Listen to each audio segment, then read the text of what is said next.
Hi, everybody, and welcome to Weekend Gameplan with Marcus Hersh. I'm Dan Illman alongside DRF analyst and handicapper Marcus Hersh, looking for another positive ROI weekend game plan. Marcus, you like Max Player last week in the Withers. What'd you think of his effort? Well, first of all, I can't believe how many people liked that horse. I even had second thoughts about touting him because it was such a projection, because he really needed to do a lot better. But racing form people and time form US people especially were all over that. I thought it was solid. That racetrack there has just been so laboring and radical. It's hard to know ever really what to make of it. And he's a horse that's still like making mistakes. He needs to be outside, doesn't like kickback. I think he's okay. I mean, maybe he's like a Belmont horse or something like that. I doubt that he could win the Kentucky Derby. Well, you've spotlighted one other three-year-old Kentucky Derby prep race for this week. Let's take a look at the field for the Sam F. Davis Stakes. It's race number 11 at Tampa Bay Downs on Saturday. It's also your DRF race of the day, which means that you can access free formulator past performances for this race on the Race of the Day event page at DRF.com. Marcus, the 4 Independence Hall is your 6-5 favorite, deservedly so. He's done nothing wrong in his career. What's the knock? Well, he's done some things wrong. He just hasn't lost. He's won easily in all 3 starts. I don't know. Maybe there is no knock. I mean, maybe he's a superior animal. I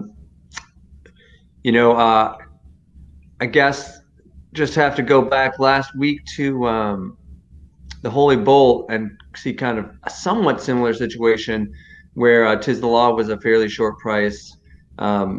And he was seemingly opposable because of potential distance and or race configuration limitations going 2 turns for the first time. Now, he handled that with verve and won comfortably and looked really good doing it. Maybe Independence Hall will do the same thing.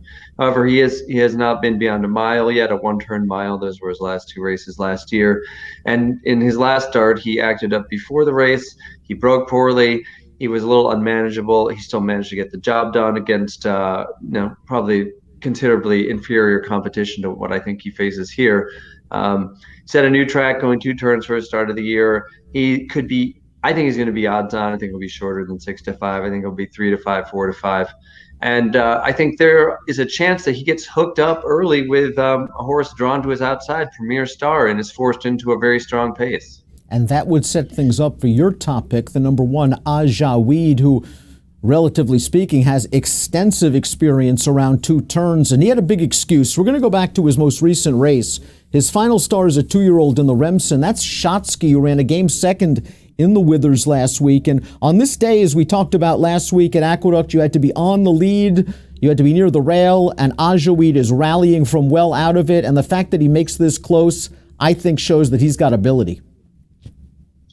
I think he does too. I think he showed that,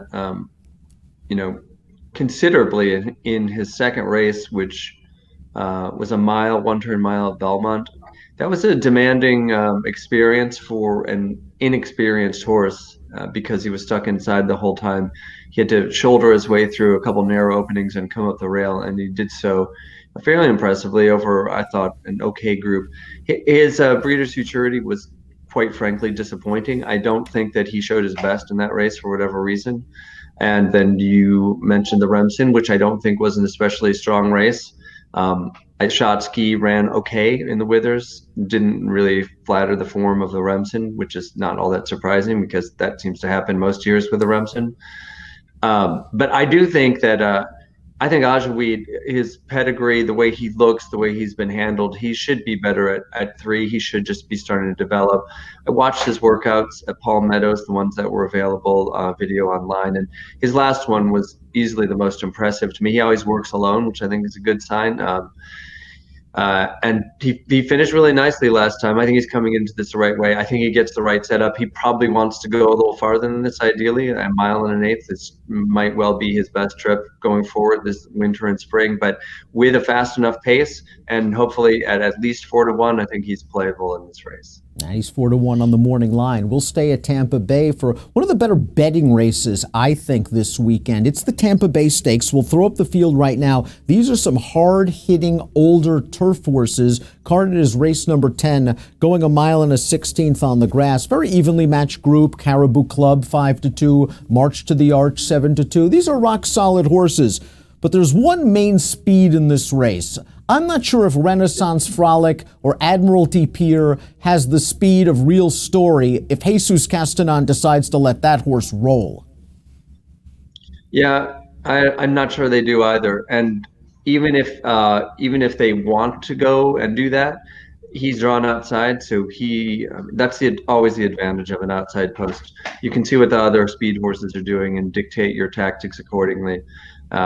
Real Story, I just think he's a horse that I covered as a 3-year-old when he was at Arlington in 2018, and he showed some signs there without clearly being a finished product. He had quite a long layoff between August 18, March 19, and made the sort of progress you want to see it for. I think that he can be an even better 5-year-old.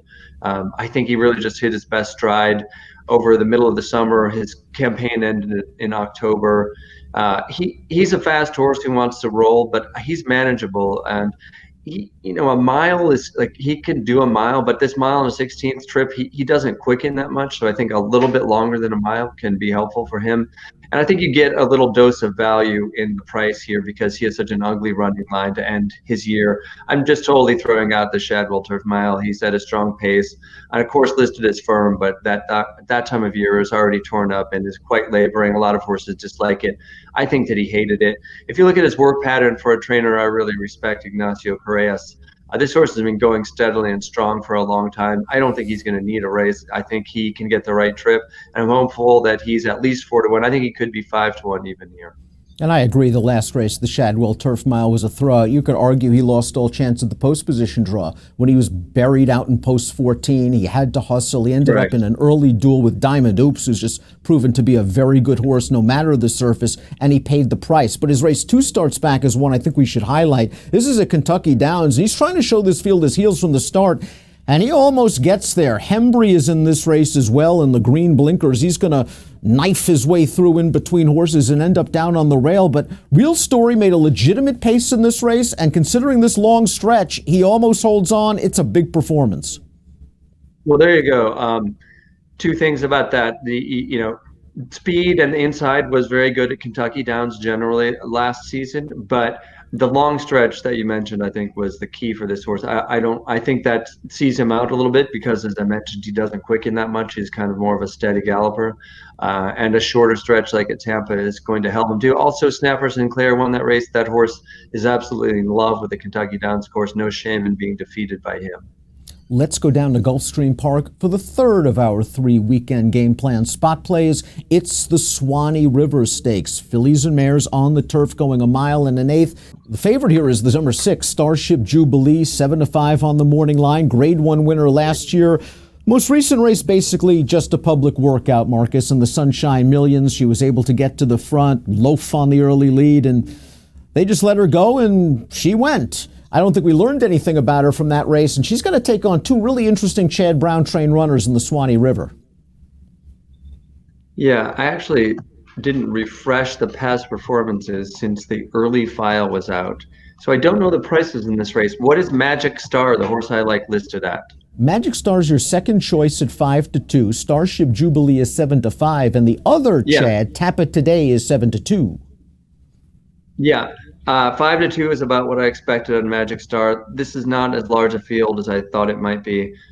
I mean, there's nothing more embarrassing than having the wrong of a same trainer uncoupled same trainer entry, and maybe that's happened to me here. But I did rate Magic Star considerably above Tappa today, and I like her to beat the favorite in this race, just because she's, I'm hoping. You never know, because she was 5-2 in the Marshallwoods River last time, off in her 3rd career start and off a 6th place finish in a first level allowance race, that was followed by a layoff. So if she gets bet like that there, who knows, maybe she's even favored over Starship Jubilee in this race, which would defeat the entire enterprise here as trying to beat the favorite with an up and coming developing horse. Now, Magic Star is, I think she has all the talent in the world. She only won by a half length last time, but that was mainly because I thought she raced greenly. She switched her lead several times in the home stretch of that race. I think she was looking down at a lot of rough marks and tracks in the grass course.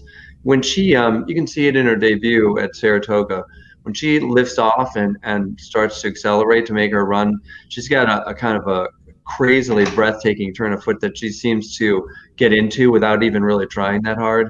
I don't know. I mean, we'll see. She's got a lot to prove, but I think that she's got a ton of upside. And I think that a mile and an eighth, which she's stretching out to here off 3 mile and 16th races, is only to her benefit. I like her quite a bit. I just hope she's a playable price. And I think you really mentioned the right word, upside. She is all upside. She is all potential. We've probably seen Starship Jubilee's best race, and it's pretty good. Whether she can replicate that on Saturday, I don't know. But you mentioned that Magic Star is still a little bit green, that lead change issue we've seen in all 3 starts. If she puts it all together, we might be ready for a big effort, and you like her to beat the favorite in the Suwannee River. To recap Marcus's 3 game plan selections on Saturday, in the Sam F. Davis, he likes the number 1 Ajaweed, 4-1 on the morning line. In the Tampa Bay Stakes, Marcus is going with the speed. The 8 Real Story, 4-1 on the morning line. In the Suwannee River at Gulfstream Park, it is the number 3 Magic Star,